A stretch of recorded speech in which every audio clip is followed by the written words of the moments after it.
Hello everyone, welcome to the YouTube channel Botany for All. In our today's video, I'm going to discuss about the signaling pathway of the ethylene hormone. There are various plant hormones like auxin, gibberellin, cytokinin, abscisic acid, ethylene, jasmonic acid, etc. So all of these plant hormones show their effect or their working by their response factors. Hormones के response factors को HRF हम कहते हैं, hormone response factors. Particular hormones के लिए हम अलग अलग नाम होते हैं, जैसे ऑक्सिन रिस्पॉन्स फैक्टर या इथिलीन रिस्पॉन्स फैक्टर। तो ये रिस्पॉन्स फैक्टर जो है ये एमआरएनए है और दे आर डीन और दे आर जीन्स। जब इनका ट्रांसक्रिप्शन या इनका ट्रांसलेशन होता है तो ये अपना जीन प्रोडक्ट बनाते हैं। Their gene product shows the various function, directly या इनडायरेक्टली जो जीन प्रोडक्ट यानी कि जो प्रोटीन ये बनाते हैं फिर वो अपना फंक्शन शो करते हैं। So how these response factors are activated, that particular mechanism is called the cell signaling pathway of any hormone. तो प्लांट हार्मोन्स में मेनली दो टाइप से सिग्नलिंग होती है। One is the ubiquitin degradation signalling, another is by the two component signalling. तो ethylene as well as cytokinin, इन दो हार्मोन्स में टू कंपोनेंट सिस्टम के थ्रू सिग्नलिंग होती है। सेल सिग्नलिंग क्या है, टू कंपोनेंट सिस्टम क्या है, या डिफरेंट जो है details about the cell signalling we will discuss in the upcoming videos. Right now I will only discuss the signaling pathway of ethylene. तो two component system mainly bacteria के अंदर होता है। इसमें क्या होते हैं, दो कंपोनेंट होते हैं, एक सेंसर कंपोनेंट होता है हिस्टिडीन काइनेज सेंसर, और एक इसमें रेगुलेटरी डोमेन होती है। तो एक सेंसरी डोमेन है जो सेंस करती है, दूसरी रेगुलेटरी डोमेन है, यानी इसमें दो कंपोनेंट है टोटल। रेगुलेटरी डोमेन रेगुलेट करती है जो भी फंक्शन परफॉर्म किया जाना है लिगेंड के आने पर।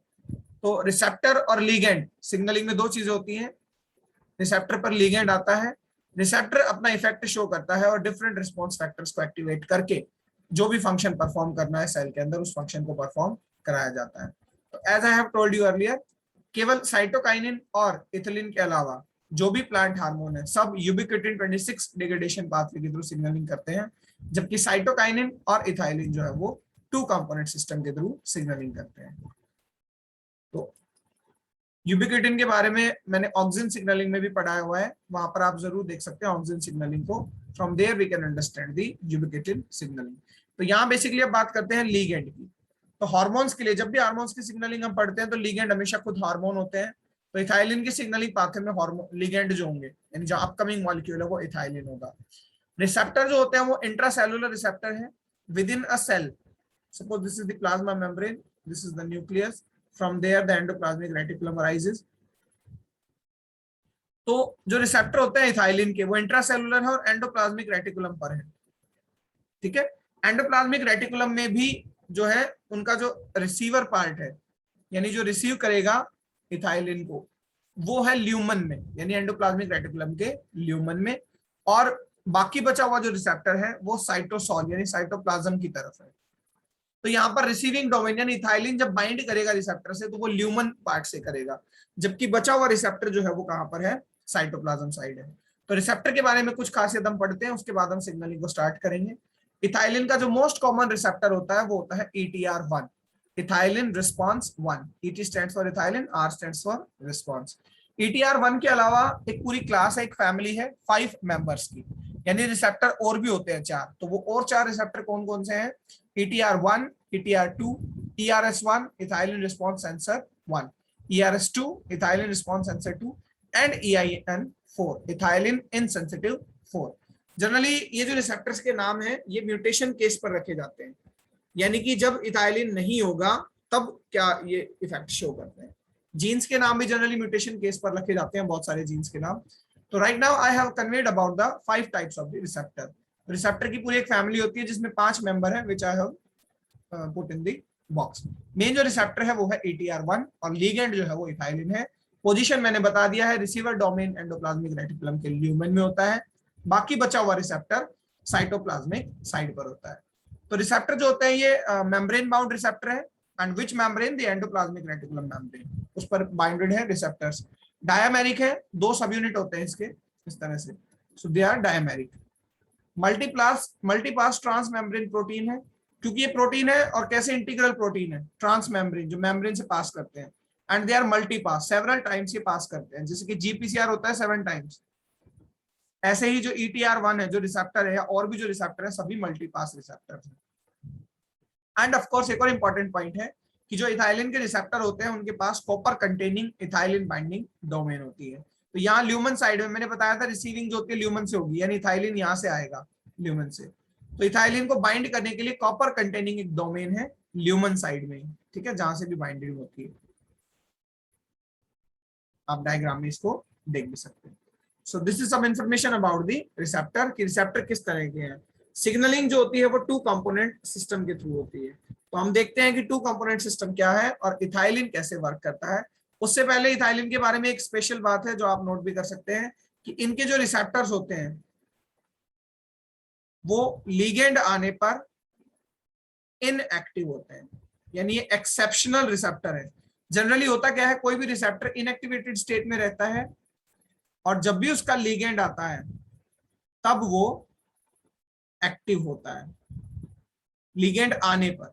जबकि इथाइलिन एक्सेप्शनली कैसा रिसेप्टर है, जो जब लिगेंड नहीं है, यानी जब नो इथाइलिन, जब इथाइलिन नहीं है तब रिसेप्टर एक्टिवेटेड है।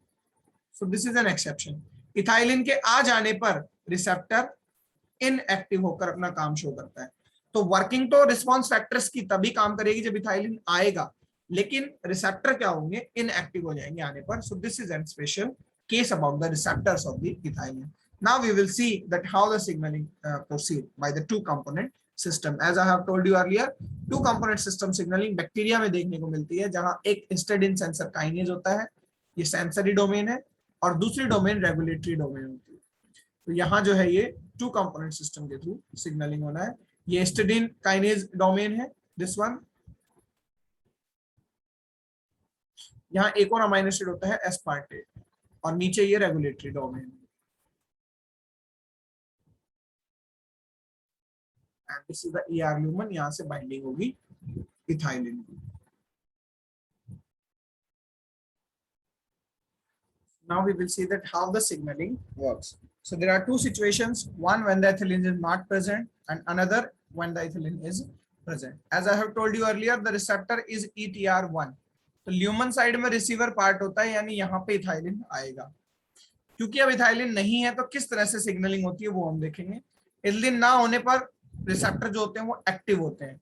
तो ETR1 जो कॉमन रिसेप्टर है वो एक्टिव है। ध्यान रहे सभी रिसेप्टर एक्टिव होते हैं लिगेंड आने पर, जबकि यहाँ उल्टा केस है, यहाँ सिनेरियो चेंज है। तो यहाँ रिसेप्टर एक्टिव है, रिसेप्टर के साथ एक असिस्टेड प्रोटीन है। रिसेप्टर तो यहाँ 2 कंपोनेंट रखता है अपने पास, हिस्टिडाइन काइनेज डोमेन है यहाँ पर ये, ठीक है, ये एन टर्मिनल है, ये सी टर्मिनल है रिसेप्टर का।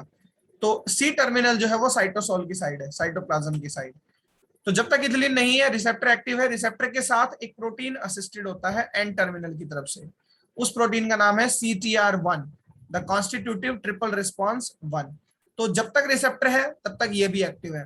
रिसेप्टर एक्टिव होने पर CTR1 एक्टिव रहता है। CTR1 का काम क्या है कि CTR1 एंडोप्लाज्मिक रेटिकुलम पर ही एक और प्रोटीन है, देखिए ध्यान रहे, एंडोप्लाज्मिक रेटिकुलम की मेम्ब्रेन पर रिसेप्टर की तरह एक और प्रोटीन है EIN2, इथाइलिन इनसेंसिटिव 2। इनके नाम याद रखने होते हैं हमें, सिग्नलिंग में मेनली यही मैकेनिज्म है कि एक एक रिसेप्टर का हम नाम याद रखें, नॉट रिसेप्टर, एक एक प्रोटीन का हम नाम याद रखें। तो ETR1 एक्टिव यानी रिसेप्टर एक्टिव जब तक इथाइलिन नहीं है, उसके साथ ही साथ CTR1 भी एक्टिव, क्योंकि ये CTR1 जो ये असिस्टेड है किसके साथ, जो है रिसेप्टर के साथ। CTR1 क्या करता है, ये काइनेज प्रॉपर्टी शो करता है और फॉस्फोराइलेट करता है इस अनदर प्रोटीन को। इस प्रोटीन की लोकेशन क्या है, ये ER की मेम्ब्रेन पर है और इसका C टर्मिनल साइटोसोल की तरफ है। तो यहां मैंने दिखाया भी है EIN2 का टारगेट जो होता है CTR1 का, वो यही C टर्मिनल है। CTR1 इस C टर्मिनल को फॉस्फोराइलेट करके EIN2 को इनएक्टिव कर देता है। अब ध्यान से समझिएगा, EIN2 को करना क्या था बेचारे को, EIN2 स्टेबलाइज करता एक और प्रोटीन EIN3 को न्यूक्लियस में जाकर। अगर EIN2 एक्टिव होता तो ये न्यूक्लियस में जाता, EIN3 को मदद करता, और EIN3 ethylene insensitive 3 ERF ethylene response factor या जीन्स को एक्टिवेट करते और इथाइलिन के फंक्शन आगे आते। तो काम तो सारा यहीं से रुक गया। EIN2 एक्टिव करता EIN3 को, EIN3 ERF को एक्टिव करता और जो है इथाइलिन के काम होते। लेकिन EIN2 इनएक्टिव हो गया, और किसने इनएक्टिव करा, CTR1 ने। तो रिसेप्टर जब तक एक्टिव है, CTR1 जब तक एक्टिव है, तब तक EIN2 इनएक्टिव रहते हैं। तो इनएक्टिव अगर EIN2 रहेंगे तो ये आगे नहीं जा पाएंगे, ये आगे नहीं जाएंगे तो ये जिसको स्टेबलाइज करते यानी EIN3 और जो आगे जाकर ERF एक्टिवेट करता वो स्टेबलाइज नहीं होगा और वो टूट जाएगा, उसका डिग्रेडेशन होगा यूबिक्विटिनाइलेशन से। यूबिक्विटिन एक प्रोटीन होते हैं जो दूसरे प्रोटीन्स को तोड़ने का काम करते हैं, प्रोटियोसोम डिग्रेडेशन करते हैं, यूबिक्विटिन 26 प्रोटियोसोम डिग्रेडेशन। तो EIN3 बेचारा टूट गया, जिसकी वजह से कोई भी इथाइलिन रिस्पॉन्स फैक्टर एक्टिव नहीं रहते और कोई भी फंक्शन शो नहीं होता इथाइलिन का। तो ऑफ कोर्स जनरल सी बात है, जब तक इथाइलिन नहीं है तब तक फंक्शन भी शो नहीं होंगे। बट यहाँ बस एक कंडीशन क्या है स्पेशल की रिसेप्टर एक्टिव है, जिसकी वजह से CTR एक्टिव है और CTR इनएक्टिव रखता है बाकी सारी चीजों को। अब देखते हैं जब इथाइलिन होगा तब क्या होगा। इथाइलिन के आ जाने पर इथाइलिन आएगी और बाइंड करेगी कहाँ, कॉपर कंटेनिंग डोमेन जो कि ER के ल्यूमन साइड है, ठीक है, जबकि बाकी सारा रिसेप्टर साइटोसोल साइड। तो वहां पर बाइंडिंग हुई, बाइंडिंग हो जाने से रिसेप्टर इनएक्टिव हो जाएगा। अब ध्यान रहे जब रिसेप्टर इनएक्टिव होगा तो साथ ही साथ CTR1 भी इनएक्टिव रहेगा। CTR1 जो इनएक्टिव कर रहा था किसको, EIN2 को, अब खुद ही इनएक्टिव हो गया तो EIN2 को रोक नहीं पाएगा, यानी उसको इनएक्टिवेटेड नहीं कर पाएगा। तो there will be no phosphorylation, EIN2 का कोई फॉस्फोराइलेशन नहीं होगा C टर्मिनल से, जिसकी वजह से ये इनएक्टिव भी नहीं होगा। तो EIN2 एक्टिव रहेंगे और फ्री रहेंगे। अब फ्री रहेंगे तो कहां चले जाएंगे, न्यूक्लियस में, न्यूक्लियस में जाकर EIN3 को स्टेबलाइज करेंगे। तो EIN2 क्या करते हैं न्यूक्लियस में जाकर, जो EIN3 का यूबिक्विटिनाइलेशन हो रहा था, यानी जो तोड़ा जा रहा था EIN3 को, कब तोड़ा जा रहा था, जब EIN2 नहीं आ पा रहा था। और EIN2 कब नहीं आ पा रहा था, जब CTR एक्टिव थे, यानी जब इथाइलिन नहीं थी, जब रिसेप्टर एक्टिव थे। अब इथाइलिन है तो receptor inactive, CTR1 inactive, EIN2 active हो जाएंगे, उल्टा काम, और ये जाकर EIN3 को बचा लेंगे डिग्रेड होने से। तो EIN3 प्रॉपरली वर्क करेगा और EIN3 का काम क्या है, इथाइलिन रिस्पॉन्स फैक्टर्स को एक्टिव करना या इथाइलिन रिस्पॉन्स जीन्स को। तो ये इथाइलिन रिस्पॉन्स फैक्टर या जीन अपने आप को ट्रांसक्रिप्ट करके या प्रोटीन बना के एक्सप्रेस कर लेंगे और वो प्रोटीन जो है वो इथाइलिन का फंक्शन शो करेंगे। तो इथाइलिन के द्वारा शो किए जाने वाले सभी फंक्शंस के रिस्पॉन्स फैक्टर्स को EIN3 एक्टिवेट करता है। EIN3 को बचाता है यूबिक्विटाइजेशन से EIN2।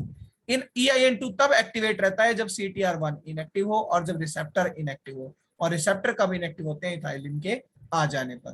तो ये एक सिग्नलिंग पाथवे है, कहीं भी प्रॉब्लम होता है आप रिकॉर्डिंग को बैक करके देख सकते हैं। दोनों मैकेनिज्म मैंने आपको बताए हैं, स्विच ऑन और स्विच ऑफ, यानी जब इथाइलिन नहीं है तब रिस्पॉन्स फैक्टर काम नहीं करते, और जब इथाइलिन है तो कैसे रिस्पॉन्स फैक्टर्स काम करते हैं। Signaling of the ethylene is regulated by the two component signal system, because the receptor that we studied here, ETR1, is a two component system receptor having one regulate sensory domain and another is the regulatory domain. So this is all about the ethylene signaling pathway. In the upcoming videos we will discuss more about the several other plant growth regulators. So if you really like the video, please like this video and subscribe the channel Botany for All. Thank you very much. Have a good time.